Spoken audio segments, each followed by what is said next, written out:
اور پیغمبروں نے اللہ سے فتح چاہی اور ہر سرکش ضدی نامراد رہ گیا۔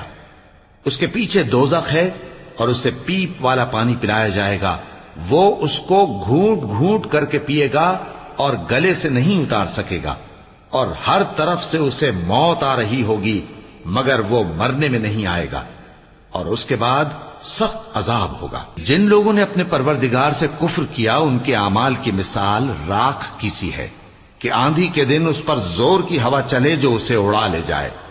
اسی طرح جو کام وہ کرتے رہے ان پر ان کو کچھ قابو نہ ہوگا۔ یہی تو پرلے سرے کی گمراہی ہے۔ کیا تم نے نہیں دیکھا کہ اللہ نے آسمانوں اور زمین کو تدبیر سے پیدا کیا ہے؟ اگر وہ چاہے تو تم کو نابود کر دے اور تمہاری جگہ نئی مخلوق پیدا کر دے، اور یہ اللہ کو کچھ بھی مشکل نہیں۔ اور قیامت کے دن سب لوگ اللہ کے سامنے کھڑے ہوں گے تو غریب